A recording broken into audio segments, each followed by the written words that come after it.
وزير الإعلام المصري: إحنا ما بنخافش من حد ولا بنقبل تهديد من أي دولة، والمسلسل هنذيعه يعني هنذيعه. فأحكي لك حكايتنا النهاردة عن المسلسل الشهير فارس بلا جواد اللي قام ببطولته الفنان الكبير محمد صبحي. بتبدأ الحكاية في أواخر التسعينات لما الأستاذ محمد صبحي بيقرأ كتاب بروتوكولات حكماء صهيون، وبيستفز جدا من فكرة الكتاب والمحتوى اللي جواه، وبيقرر إنه يعمله مسلسل. وبالمناسبة يعني الكتاب ده محتواه بينص على 24 بند كلهم مؤامرات من المجتمع الإسرائيلي على فكرة ان هم يستحوذوا على العالم كله وخصوصا الشرق الأوسط. المهم الأستاذ محمد صبحي بيقرر انه يعمل الكتاب ده مسلسل، وبيستعين بشخصية حافظ نجيب الصحفي والأديب اللي كان اتهم يعني فترة كبيرة جدا انه هو نصاب يعني وبيقوم بعمليات نصب كبيرة جدا، ولكن بشهادة البعض بعد كده قالوا انه راجل وطني. يعني هو كان راجل أسطورة في فن التنكر، اتوفى سنة 1946. الأستاذ محمد صبحي بيعقد جلسات عمل طويلة مع الأستاذ أحمد بهجة منتج المسلسل وصاحب قناة دريم وقتها، وبيبدأ في كتابة حلقات المسلسل، وبيستعين بالأستاذ محمد بغدادي علشان يشاركوا الكتابة. المسلسل استغرق في كتابته 14 شهر، وبعدين بدأ التحضير للمسلسل، وهنا كانوا عايزين شركة كبيرة تصنع الماسكات. الأستاذ محمد صبحي في المسلسل المفروض ان هو بيتنكر في 15 شخصية، فمحتاجين 15 ماسك، فاستعانوا بشركة أمريكية كبيرة جدا جدا، وفعلا جم هنا وهم كانوا عبارة عن 4 أشخاص خدوا مقاسات الوش، ومفروض يرجعوا أمريكا تاني علشان يصنعوا الماسكات ويرجعوا مصر مرة تانية. وهم مسافرين خدوا معاهم نسخة من الحلقات 41 حلقة يعني، وهنا كانوا بيحضروا بروفات وتحضير للتصوير. وبعدين اتفاجئ أسرة المسلسل ان الورق اللي اتاخد هنا من الفريق بتاع الماسكات اللي راح امريكا، ان الورق دخل الكونجرس الامريكي علشان يتراجع ويقولوا رايهم اذا كان المسلسل ده هيتذاع ولا لا. وابتدت هنا السفاره الامريكيه تستدعي ناس للتحقيق وتسالهم عن المسلسل وليه هتنتجوه وايه الفكره من انتاجه، وكمان استدعوا منتج المسلسل الاستاذ احمد بهجت لانه كان بيحمل باسبور امريكي.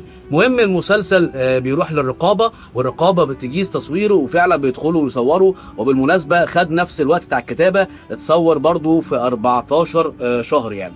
وقبل العرض بتاعه باسبوع اتفاجئت اسره المسلسل ان في تهديدات وانذار بعدم عرض المسلسل. هنا الاستاذ محمد صبحي بيكلم وزير الاعلام صفوت الشريف اللي كان موجود وقتها في المغرب في مؤتمر، وقال له المسلسل فاضل له اسبوع وفي تهديدات وانذارات بعدم عرضه ومش عارفين نعمل ايه.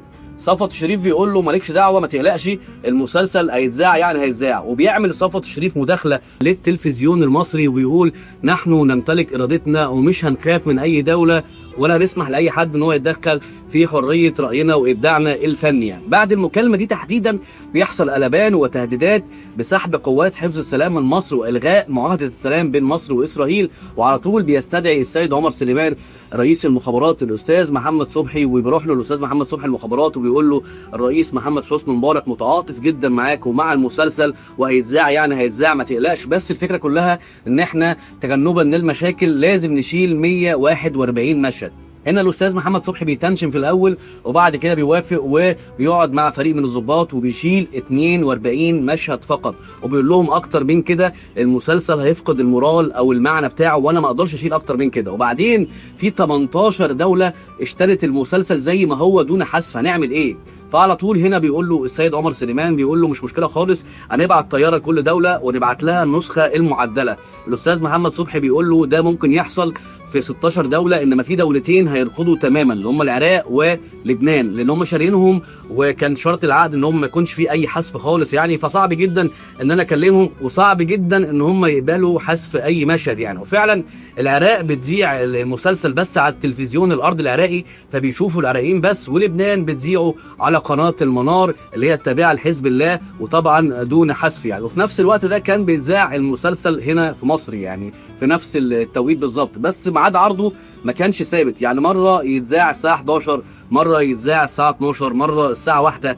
وكان الهدف هنا ان المسلسل ما يتمش متابعته بشكل قوي علشان ما يعملش حاله يعني كبيره جدا في الشارع. بس طبعا حصل العكس، المسلسل انتشر جدا وابتدت الناس تدور على كتاب بروتوكولات حكماء صهيون، وتعرف ال 24 بند اللي بالمناسبه يعني اتنفذ منهم اكتر من 95%، اللي زي ما قلت بينصوا على الاستحواذ على العالم وخصوصا الشرق الاوسط. يعني بعد عرض المسلسل على طول هجوم كبير جدا على الاستاذ محمد صبحي، واتهموه اللي هو عدو للساميه وعدو للديانه اليهوديه، وابتدى اللوبي الاسرائيلي يطلع عليه اشاعات، منها اشاعه ان الاستاذ محمد صبحي مسيحي.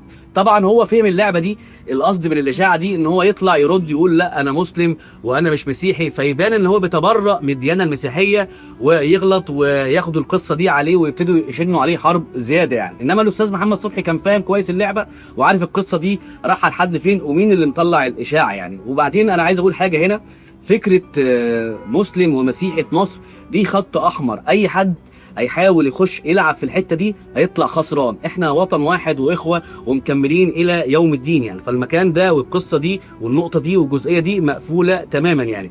الاستاذ محمد صبحي بيفضل طول الوقت بعد المسلسل في قصه المناظره ودفاع عن المسلسل، لحد ما بيحصل مؤتمر كان عامله الاستاذ الصحفي والاعلامي مصطفى بكري في فندق شيبرد في القاهره. المؤتمر ده كان معمول مناصره للمسلسل يعني، فكان حاضر فيه يعني 3/4 جنسيات العالم. والاستاذ محمد صبحي بيتكلم في المؤتمر، طلع واحد قال ان هو امريكي، انها بعد كده اتعرف يعني ان هو راجل يعني صهيوني. قال له استاذ محمد انت متاكد ان اسرائيل هي اللي كاتبه كتاب بروتوكولات حكماء صهيون؟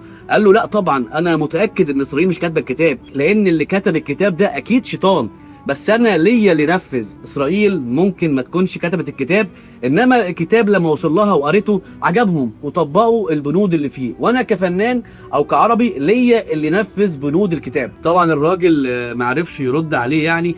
وبعد فتره بسبب نجاح المسلسل ده اتنشر منه اكتر من وثيقه في الاخبار والاهرام واليوم السابع، واتباع من القصص دي 2 مليون نسخه. الناس ابتدت تفكر وتشوف الكتاب وتفهم القصه ماشيه ازاي والعالم اليهودي ازاي بيفكر. فالحكايه يعني عملت اثر كبير جدا جدا جدا، وكان من المسلسلات الشهيره اللي تحسب للاستاذ محمد صبحي، وتحسب له جرأته على تقديم هذا المسلسل التاريخي اللي عايش في وجدان الناس، مش بس فكره دراما وتسليه، عايش في وجدان الناس كحدث وكفهم وكثقافه وكدرايه بالناس التانيه ازاي بتفكر يعني. في النهايه لا املك غير ان اقول ربنا يحفظ مصر الى يوم الدين، وشكرا، والى ان نلتقي في كواليس فنيه اخرى في احكي لك الحكايه. والسلام عليكم ورحمه الله وبركاته.